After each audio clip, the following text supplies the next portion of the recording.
गुरुजी आपके चरणों में कोटि कोटि प्रणाम जी। मैं गुरुजी कानपुर प्रयागराज के बीच फतेहपुर छोटा सा जिला है महाराज जी, वहीं से आया हूँ सिर्फ आपका आशीर्वाद पाने। और महाराज जी बस छोटी सी बात कहूँगा, आपने जो बागेश्वर धाम सरकार जो आप लोग सनातन धर्म पग यात्रा निकाले उसके लिए आपको बहुत बहुत धन्यवाद महाराज जी, और आपको कोटि कोटि प्रणाम महाराज जी। ऐसा ही सब लोग महाराज सनातन की आप सर क्या कहूँ, बस महाराज जी आपको मेरा कोटि कोटि प्रणाम। खुश रहिए। राधे राधे गुरुजी। आशा रख पगली। गुरुजी राधे राधे जी। सबसे पहले तो गुरुजी मेरी मम्मी बहुत बड़ी फैन है आपकी, रोज आपकी वो देखती है भागवत कथा, जब भी टीवी में सुनती हैं। पापा नहीं है मेरे, बहुत रोती हैं वो, आपकी कथा सुन के उनका जी लगा रहता है। खुश रहिए। एक गुरुजी ये मेरा बच्चा है, बिल्कुल नहीं पढ़ता, ये बिल्कुल भी नहीं पढ़ता। कुछ समझाओ, इसकी बुद्धि में कुछ बैठे दिमाग में, बात कराओ। और सामने बोलता है बड़ों के। बात कराओ। राधे राधे गुरुजी। क्या नाम है? पुनिल। पुनिल। हाँ जी। बताओ 5 और 5 कितना हुआ? 10 और 10 और 5 15 और 15 और 3 15 और 3 18 18 और 5 18 और 5 23। बेटा पढ़ा करो। देखो आप नहीं पढ़ोगे तो आपको कैसे आएगा, फिर तो आप पीछे रह जाओगे। देखो अब आप 30 नहीं पहुंचे और 30 के पहले आप गिनने लग गए। फास्ट आना चाहिए ना, ये सब कैसे आएगा? जब आप क्या करोगे? पढ़ूंगा। पढ़ोगे तो पढ़ाई करोगे ना। हाँ जी। पढ़ो, सच बताओ, पढ़ोगे? हाँ जी। चलो बताओ सबसे बड़ी संख्या कौन सी अंकों में? हाँ जी। कौन सी संख्या बड़ी है? आपको अंकों में सबसे बड़ी संख्या कौन सी बताओ? मतलब कह रहा है मतलब 7 8 9 10 11 में बड़ा क्या है? बड़ा हाँ 7 8 9 10 11 में 11। ठीक है। तो तो आपको गुरुजी सामने बोलता है, ये भी बोलो इसको। ठीक है, कोई बात नहीं। बोलने तू सामने, अच्छी बात है। सामने जवाब देते हो अपनी माँ को? हाँ, जबान लड़ाता है। आप मुझे मारते हो। हम गुरुजी राजस्थान से चंडीगढ़ आए हैं इसकी पढ़ाई के लिए, इसकी सिर्फ एजुकेशन के लिए, कुछ बन जाए, फ्यूचर बन जाए। फिर हम दुश्मन लगते हैं गुरुजी इसको अपने। क्यों माँ दुश्मन हो गई? बात कराओ। माँ दुश्मन क्यों है बताओ? मारती है और डांटती है। तो आप मोबाइल चलाते हो? बिल्कुल गुरुजी, रात को 1 बजे कहता है मुझे मोबाइल दो, मुझे रोब्लॉक्स देखना है। क्यों मोबाइल चलाओगे फिर पढ़ोगे कैसे? फिर आप आगे कैसे बढ़ोगे? क्या बनना है आपको बड़े होके? साइंटिस्ट। तो मोबाइल चला के बन जाओगे कि पढ़ के बनोगे? पढ़ के। पढ़ो बेटा मन लगा के। यदि पढ़ोगे नहीं, माँ तो आपकी भलाई के लिए बोल रही है, पढ़ लोगे तो आप बड़े वैज्ञानिक बन जाओगे, एक साइंटिस्ट बनोगे। नहीं पढ़ोगे तो घर में झाड़ू पोंछा लगाना पड़ेगा दूसरों के घर में जाके। तो आप सबके घर में जाके झाड़ू पोंछा लगाओगे? नहीं। बर्तन धुलोगे? नहीं। सड़क में झाड़ू लगानी पड़ेगी, नहीं पढ़ोगे तो मजदूरी करनी पड़ेगी, कर लोगे? नहीं। तो पढ़ो फिर। माँ ठीक तो कह रही है, और फिर तो माँ कह रही है तो आप माँ को डांट रहे हो, उल्टा बोल रहे हो। ठीक है, माँ कौन होती है? भगवान के रूप में। तो क्यों नहीं मानते भगवान? अब मानोगे? मानता हूँ। तो अब क्यों जबान लड़ाते हो माँ से? अब नहीं लड़ाना। ठीक है। इवन गुरुजी मेरे घर में ना राधा नाम भजन चलता है, सारा दिन राधा नाम भजन। तो उसमें भी कहता है मम्मा आप क्या नाटक करते हो, सारा दिन भगवान भगवान भगवान बोलो, ये तो इनके काम है। चलो अच्छा है बेटा, भगवान की पूजा नहीं करनी चाहिए? करनी चाहिए। क्यों करनी चाहिए? सद्बुद्धि मिलती है। तो फिर आप करो। करता हूँ। ठीक है, राधे राधे। चलो। राधे राधे गुरुजी। श्री जी, हरिवंश। जी जी। गुरुजी मेरा क्वेश्चन आपसे ये है कि क्या किसी का मजाक बनाना मतलब अच्छा है क्या? नहीं, क्यों मजाक बनाएंगे किसी का? हाँ, नहीं बनाना चाहिए ना। मतलब हमारी वॉइस फीमेल है, हम राधा रानी के भजन गाते हैं, संकीर्तन करते हैं राधा रानी की कृपा से, तो सब लोग मतलब बहुत मजाक बनाते हैं, अरे इसकी वॉइस ऐसी है वैसी है। फैमिली में भी बहुत लोग बोलते हैं, यहाँ तक कि मेरे पेरेंट्स ही मेरी फीलिंग्स को समझते ही नहीं है कि मतलब इसकी वॉइस फीमेल है तो सब लोग बोलते हैं कि ये ऐसा है वैसा है, राधा रानी के भजन गाना ये अपराध है, फलाना। तो आप मतलब संगीत सीखे हैं? मतलब सर गुरुजी सीखे नहीं है, यूट्यूब से देख देख कर जो भी मैंने सीखा है वो अभी तक तो आप ऐसे ही। सीखो ना, हारमोनियम में रियाज किया करो। हाँ गुरुजी सुर रियाज साधना करते किया हैं। करो। करते हैं तो जब हैं। करोगे तो आपकी आवाज जैसी है वैसी में आप आगे बढ़ोगे, क्या दिक्कत है? गुरुजी मेरी वॉइस ही फीमेल है, अब बताओ मैं क्या करूं? मतलब बात करते हैं तो भी फीमेल वॉइस है, गाते हैं तो भी। मैं आपको एक लाइन सुनाकर बताऊं भजन हाँ राधा सुनाओ। रानी का? छाए काली घटाए तो क्या, तेरे आंचल के नीचे हूँ मैं, आगे आगे वो चलती मेरे, अपनी श्यामा के पीछे हूँ मैं, राधा रानी मेरे साथ है, फिर डरने की क्या बात है। बढ़िया। तो आपकी आवाज कहाँ लग रही है पूरी, ये लड़कियों जैसी नहीं लग रही है। फिर भी पता नहीं क्यों एक बार मतलब आप गुरुजी बोल दो ना, मेरी फैमिली को समझा दो, मतलब मेरी फीलिंग समझती नहीं है। मेरा ड्रीम है सिंगर बनना, लेकिन वो समझते ही नहीं है। अच्छी है आपकी आवाज, बहुत अच्छी है। मेरी फैमिली के लिए कुछ बोल दो ना कि समझे, मतलब बिल्कुल नहीं समझते हैं गुरुजी। तो क्या कहते हैं उन लोग? बोलते नहीं, ये चिल्लाता रहता है। मतलब रियाज करते हैं गुरुजी तो मतलब ऊंचा स्केल पे गाना पड़ता है तो ना। संगीत सीखने वालों को तो लोग नहीं समझने वाले तो पागल ही कहते हैं ना। हाँ तो वो अपनी जगह सही है, क्या करोगे? वो समझते नहीं है ना। संगीत वाले जब आलाप लेते हैं तो लोग उनको पागल ही समझते हैं। अब शास्त्रीय संगीत वालों को लोग कहाँ समझ पाते हैं, सब थोड़ी समझते हैं।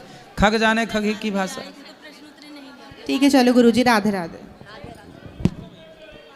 गुरुजी राधे राधे। हाँ मैं जी। मुजफ्फरनगर से हूँ। गुरुजी मैं MBA क्वालिफाई कर चुका हूँ, जॉब भी कर ली है। जॉब में 2 बार नुकसान भी हो चुका है, दोनों बार 3-3 महीने जॉब करी, दोनों बार एक बार भी सैलरी नहीं मिली। सब चीज़ कर ली, घर वाले कुछ नहीं सुन रहे, बहुत परेशान हूँ। तो आप बिजनेस करो ना। गुरुजी बिजनेस 2 बार कर चुका हूँ, दोनों बार फेल हुआ है। क्या बिजनेस किए? एक बार गुरुजी होटल खोला था, होटल में लॉस हुआ था, और एक बार दोस्त के साथ मिल के एक लेक लिया था, लेक में भी नुकसान हुआ था गुरुजी। लेक? हाँ लेक लिखा था? नहीं, लेक रेंट पे लिया था, वो उस पर भी नुकसान हुआ गुरुजी, बहुत ज़्यादा परेशान हूँ गुरुजी। सब जगह मट्टा टेकता हूँ, कोई ऐसा कार्य नहीं जिसमें ना करता हूँ, सब में एक जगह मन लगाओ, एक काम करो। आप क्या कर सकते हैं, किस काम को प्रोफेशनल तरीके से कर सकते हैं। ईश्वर ने हर व्यक्ति को अलग अलग काम के लिए बनाया है। पहले अपने आप को पहचानो कि आप में क्या काबिलियत है, महाराज। आप क्या कर सकते हैं, और उसको डूब करके करो। हारना तो बार बार होगा महाराज। हारता हूँ पर हिम्मत नहीं हारता हूँ, हमेशा उठता हूँ, भगवान का नाम लेता हूँ, फिर उठता हूँ, हमेशा उठता हूँ। करिए, कुछ बिजनेस करिए, कुछ कपड़ा, कुछ फल, सब्जी, कुछ और आपके दिमाग में हो, कुछ लघु उद्योग, जो भी कर सकते हो ना करो। पापा शुरू से बिजनेस ही करते थे, मैंने जॉब भी करके देख ली, बिजनेस भी, सब में फेल हो रहा हूँ, मैं क्या करूँ? मैं पापा पिताजी वाला बिजनेस करो ना। उनका संपत्ति का ही काम है जी। है? संपत्ति का ही काम है, प्रॉपर्टी। हाँ, बनाना बेचना। हाँ, बनाना बेचना जी। आप सीखो ना, उनसे अनुभव लो। कहता हूँ पर वो नहीं सुनते, वो उनसे मेरी नहीं बनती। कितने भाई हो? एक छोटा भाई है और एक बहन है बड़ी। तो आप सीखो, पिताजी से क्यों नहीं बनती आपकी? मैं उनकी बात मानने को हर चीज़ को तैयार रहता हूँ, तब भी नहीं बनती, पता ही नहीं क्यों। क्यों? कारण उन्हें लगता है मैं हमेशा हर बार गलत हूँ। तो आप ना पिताजी की आज्ञा मानो, उनके राह पर चलो। अब आप अलग चलोगे, उनकी बात नहीं सुनोगे तो कैसे पिताजी आपको ठीक समझेंगे? ठीक है गुरुजी, राधे पिताजी राधे। की आज्ञा मानो, उनके साथ रहो। ठीक है गुरुजी, राधे राधे। हेलो, जी राधे राधे गुरुजी। जी जी जी मैं आपको टीवी पे देखती हूँ, मैं गुजरात से आई हूँ। जी।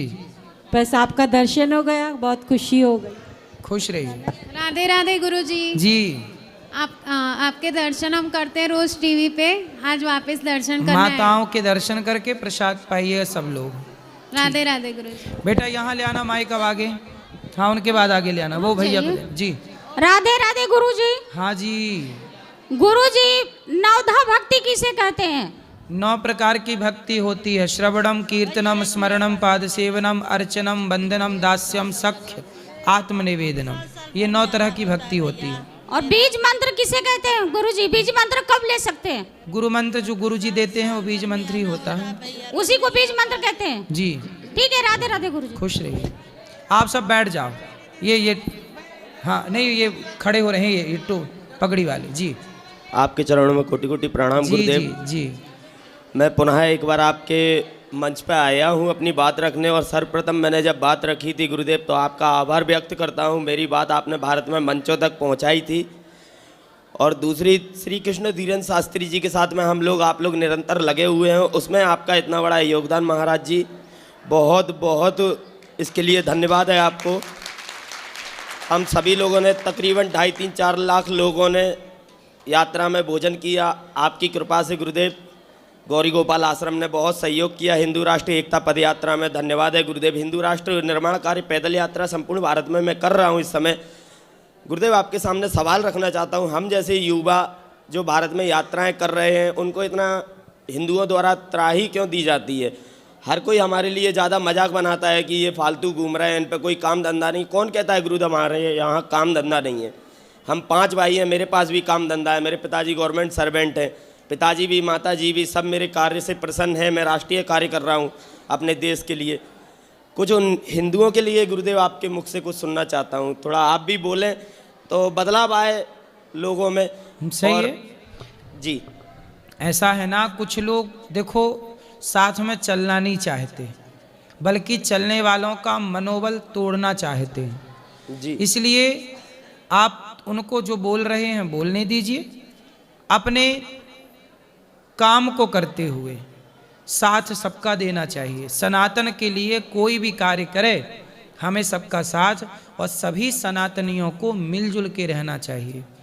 पद यात्राओं से, संतों की वाणियों से हम सब यही सीखें कि हम सनातनी मिलजुल के रहें। आज सनातन अब बिखरा हुआ है, बिखरा है जातवाद के नाम पर, मत मतांतरों के नाम पर, परंपराओं के नाम पर, पंथों के नाम पर।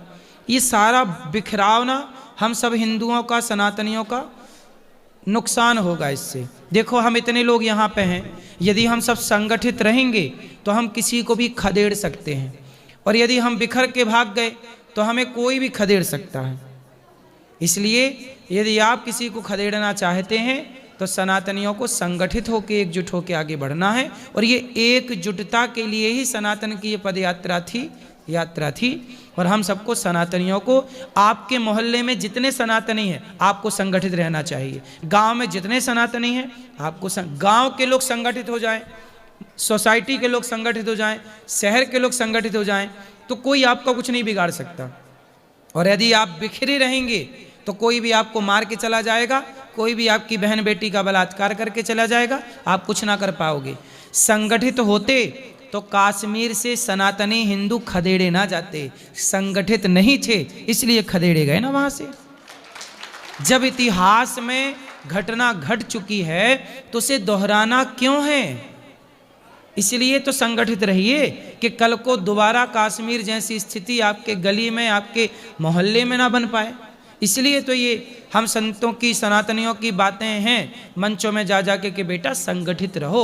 जैसे अभी हिंदू पद एकता में लाखों हिंदू एक साथ दिखे, ऐसी ही संगठन सनातन में संगठन चाहिए। जब आप संगठित रहेंगे ना तो विधर्मी आपसे डरेंगे और वो जान लेंगे कि आप तो बिखरे हैं, तो घुस के आपको मारेंगे।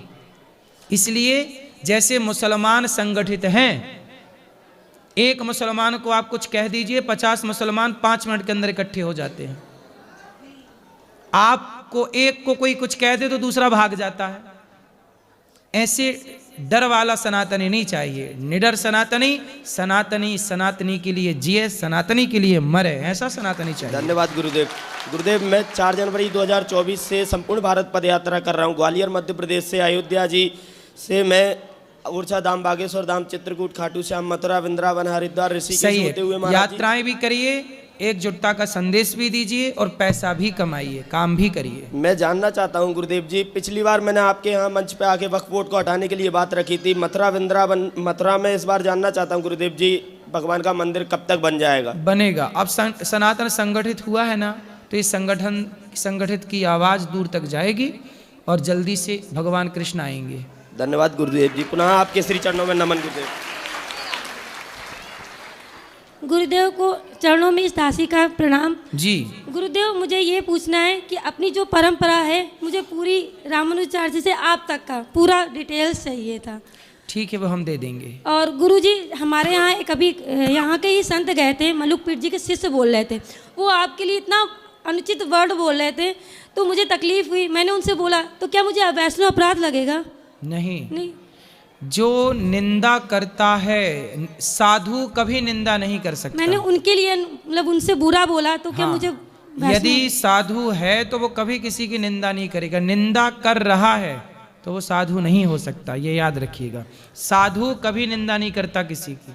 वो कह रहे थे कि वो तखत बना रखा है मंच, मतलब उसको और कुछ भी बोलते हैं, कैसा भी बोलते हैं, तो मुझे अच्छा नहीं लग तो रहा बोले था। आप भी बोलो ना, आप भी सेवा करो ऐसी। तो मुझे लगा कि वो तखत बनाए, क्योंकि वो एक वैष्णव और दूसरे वैष्णव का बुराई करे तो वो भी तो तखत ही हुआ। ऐसा है ना कि देख ना सकें पराई विभूति। सनातन में यही तो नुकसान है कि एक व्यक्ति दूसरे व्यक्ति को बढ़ता हुआ नहीं देख पाता। गुरुजी हम जैसे नारी आज जीवित हैं आपकी वजह से। मुसलमानों की संगठन, मुसलमानों की एकता का प्रमाण दूं मैं आपको। मुसलमान इतने एकता वाले हैं कि साबुन मिलता है, साबुन निरमा, पापड़, अचार, उसमें भी मुसलमानों की एक मोहर लगती है कि यदि वो मोहर लगी होगी तो वो अचार, वो साबुन, वो निरमा मुसलमान वो वाला खरीदेगा। यदि वो मोहर नहीं लगी तो मुसलमान वो नहीं खरीदेगा। और पूरी दुनिया का मुसलमान वो मोहर देख के लेता है। इसलिए सारे दुनिया भर के प्रोडक्टों में लोग वो पैसा दे के मुसलमानों से मोहर लगवाते हैं कि मुसलमान भी इस प्रोडक्ट को खरीदें। कुछ बोलते हैं उसे, मैं अभी योगी जी ने अभी उस पर काम किया था, हलाला जी, उसको हलाला मोहर कहते हैं। हलाला वाला साबुन, हलाला वाला वो उस और जो उससे फंडिंग आती है उससे पूरी दुनिया के मुसलमान भगवान जाने उस पैसे का क्या, लेकिन वो हजारों करोड़ की फंडिंग है। मुसलमान एक है ना, तो साबुन में भी, साबुन कंपनी से भी पैसा लेते हैं कि हम तुम्हारा साबुन खरीदेंगे लेकिन तुम्हें पैसा देना पड़ेगा। ये एकता की ताकत। और सनातनी हम आपस में ही लड़ रहे हैं, आपस में लड़ रहे हैं। तू आगे क्यों जा रहा है, तू ज्यादा काम क्यों कर रहा है, तू ज्यादा पैसा क्यों कमा रहा, हम तेरा पांव पकड़ के खींचेंगे। अरे मर जाओगे आपस में लड़के। तुम्हारी इसी आपस की लड़ाई और मूर्खता का कारण इसी यही रहा कि भारत 700 साल तक गुलाम रहा। 500 साल मुगलों की गुलामी और 200 साल अंग्रेजों की गुलामी। तुम एक होते, संगठित होते तो क्या मजाल के कोई भारत को गुलाम बना रख सकता था। इसलिए ये आपस में एक दूसरे को, एक साधु दूसरे साधु को बुरा कहता है, एक संत दूसरे संत को बुरा कहता है, आपस में लड़ते हैं। और समाज के लोग भी, इस गली वाला उस गली वाले से लड़ रहा है, ये देखा कि मेरा पड़ोसी ज़्यादा तरक्की कर गया। अरे किसी की तरक्की देख के प्रसन्न होना चाहिए। तुम भी करो तरक्की। तुम्हारे हाथ पांव किसने रोके हैं, तुम्हारे हाथ पर जंजीर किसने डाली है, तुम भी कर लो काम, तुम भी तरक्की करो। लेकिन नहीं, तरक्की देख के जल रहे हैं। इसी जलन का फायदा दुनिया उठाती है और तुम्हें मार के चली जाती है। वो समझते हैं कि तुम्हें तो आपस में लड़ाना आसान है, इसलिए गुलाम रहे बेटा। एक सनातन इकट्ठे होते ना, क्या मजाल किसी की घुस जाए यहाँ पे। महाराज जी जैसे हमारे यहाँ वृंदावन के और संत हैं, उनके जो शिष्य हैं, जैसे वो बताते हैं कि हमारे ठाकुर को आप स्पेशल दर्शन करो। कोई कहता है आपको हम स्पेशल ये करेंगे। आप हम लोगों को कब स्पेशल फील कराएंगे? हम आपके इतने सालों के 6 साल हो गए आपसे चलिए। मुझे लगता है कि मैं भी स्पेशल फील करूं, मुझे नहीं क्या स्पेशल फील करना? मुझे आपकी चरण सेवा करनी है। मैं 4-5 दिन से चक्कर लगा रही हूँ। हमारे चरण क्या नहीं, स्पेशल मुझे है? करनी है भगवान के, भगवान श्रीमन नारायण में मन लगाओ, यही स्पेशल भाव। आपकी भी करनी है महाराज जी। देखो ऐसा है, आप क्या चाहते हैं कि पाखंड बढ़े? नहीं, मैं अपनी पूजा क्यों कराऊं? नहीं, मैं तो भगवान का दास हूं। पूजा भगवान की होनी चाहिए। मैं गुरु पूर्णिमा में आ नहीं पाती। मेरी पूजा नहीं होनी चाहिए जी। मेरी पूजा क्यों होगी? भगवान की पूजा। हम तो भगवान के दास हैं, आप शिष्य हैं, आपका भाव अच्छा है, लेकिन मेरी आज्ञा है आपके लिए कि जितना मन आप भगवान में लगाओगे उतनी प्रसन्नता मुझे होगी कि इसका मन भगवान में लगा। गुरु पूर्णिमा में आ नहीं पाती, इसलिए मैं चाह रही थी पादुका पूजन कर लूं, बस एक बार, यही बस इच्छा थी। जैसे मन। महाराज जी मेरा पुत्र आपको एक गुल्लक देना चाहता है अपने हाथों से। ठीक है, यहाँ भी ले आना माइक। राधे राधे जी। हम मेदिनीपुर से आया। कहाँ से? मेदिनीपुर। बताओ मेरी माँ। हम साइकिल से यात्रा कर रहा। जी लाओ, साइकिल से यात्रा कर रही? साइकिल से आया। ठाकुर जी है। खुश रहिए, मैं अच्छे है आप। हाँ। ठीक है। यहाँ ये धन्यवाद। देखो बच्चे ने ये सेवा की, खुश रहो, ठीक है, बस बस मैया खुश रहिए, ठीक है मैया, अच्छा है, राधे राधे। खुश रहिए, खुश रहिए। राधे राधे गुरुजी। जी मैंने बहुत से भंडारा देखा, बहुत कुछ देखा, बोलने में अगर कुछ चुकी होगी तो माफ़ कर देना। बताइए। थोड़ा सा पहली बार मैं पकड़ रहा हूँ बहुत, और हम लोग मुंबई घाटकोपर से आए हुए हैं, इनको आप जानते भी होंगे माजी आप। तो मेरा कहने का मतलब ये है, ऐसा मैं कहीं देखा नहीं जैसा यहाँ सेवा चल रही है। और मेरा प्रश्न ये है कि 2 दिन पहले मैंने ये माइक पास में लो। 2 दिन पहले जो आप बोले कि वो मुंडी काटा उनका, हाँ अभिमन्यु का, हाँ अभिमन्यु, उनके पिता, ये जयद्रथ का, जयद्रथ, हाँ उनके पिता की गोद में जाके गिरा, बिल्कुल, वो भी मर गए। हाँ। मुझे उसके बारे में जानना चाहिए। उनका वरदान था कि मेरे पुत्र को जो मारेगा वो मर जाएगा, परंतु यदि मेरे पुत्र का सिर मेरी गोद में आके गिरेगा तो हम दोनों मर जाएंगे, ऐसा उनका वरदान था। ठीक है कि जमीन पे सिर नहीं गिरना चाहिए। जी। जयद्रथ को जो मारेगा तो मारने वाला भी मर जाएगा यदि उसका सर जमीन पे गिरा तो जमीन पे नहीं गिरा, गोद में गिरा पिता की, तो दोनों मर गए। ठीक है सर। और एक और ऐसा है, एक माँ रामायण में है जो माँ का, पिता, भाई का, गुरु का, भरत जी ने बात नहीं माना, सिंहासन पर नहीं बैठे, ठीक है। तो धर्मराज युधिष्ठिर, बोलने में मेरे से थोड़ा वो हो रहा है, आप समझ जाइए। तो उन्होंने इतना बड़ा धर्म के, सबसे बड़ा धर्म ये थे युधिष्ठिर, तो उन्होंने माँ की बात मान करके वो उनको जो 5 भाइयों ने उनको अपनाया, जो द्रौपदी थी, हाँ, तो वो माँ की बात क्यों मान गए? हाँ ये लोग नहीं माने, भरत ने नहीं माना। क्योंकि राम जी तो बात माने ना माँ की। हाँ राम जी माने, राम जी माने जी। तो राम जी के रास्ते पर युधिष्ठिर जी चल रहे हैं, ठीक है, इसलिए उन्होंने बात मानी। और द्रौपदी को भगवान शिव का वरदान था कि तुम्हारे 5 पति होंगे, इसलिए द्रौपदी के 5 पति हुए, क्योंकि शिव जी का वरदान था। द्रौपदी ने तपस्या की, शिव जी से कहा कि मुझे पति दो, ऐसा पति दो कि धनुर्धर हो, बड़ा बलवान हो, बड़ा सुंदर हो, बड़ा जानकार हो, बड़ा धर्मज्ञ हो। 5 बार पति पति कहा। तब भगवान शिव ने कहा कि तुमने मेरे से 5 बार पति कहा, इसलिए तुम्हारे 5 पति होंगे, और एक में ये सारे गुण नहीं होंगे, सारे अलग अलग होंगे, इसलिए 5 पति। और सर छोटी सी एक बात और, बोलो। जब मारीच के पीछे पीछे राम गए, ठीक है, राम ने बाण मारा और मारीच ने चिल्लाया हा लक्ष्मण करके, जो भी चिल्लाया, सही, तो सीता ने सुन लिया। और जटायु ने भी जब चिल्ला, मतलब रोती हुई, जटायु ने भी सुना। हाँ। तो वहाँ से वहाँ जब सीता जी ने उनकी आवाज़ सुनी तो राम को कैसा नहीं सुनाई दिया, हार हार हार हार। ना ना ना, ऐसा है कि जटायु ने तब सुनी जब सीता मैया को रावण लेके चला गया जी, कम से कम 10-20 किलोमीटर दूर पहुंच गया, तब रास्ते में उन्हें जटायु जी मिले। जटायु जी वहीं नहीं थे, थोड़ा आगे मिले। जटायु जी आगे थे, हाँ, मान लिया, लेकिन जहाँ से सीता जी ने आवाज़ लगाई तो राम जी इस तरफ थे, हाँ, और रावण इस तरफ लेके गया। राम जी ने ये मारीच ने आवाज़ लगाया तो सीता को वहाँ सुनाई दिया। मारीच जहाँ से, ऐसा है ना, हाँ, कि जब मारीच ने आवाज लगाई तो मारीच माया का राक्षस था, माया भी था। ठीक है, माया से क्या बना? हिरण। हिरण बना, वो माया जानता था, तो माया की आवाज उसने बहुत दूर से बहुत दूर पहुंचा दी। वो माया भी था ना, उसे आवाज पहुंचानी थी, पर सीता मैया उस समय माया का खेल नहीं रच रही थी, वो माया थी वहां पे, यहाँ माया नहीं है। धन्यवाद जी जी।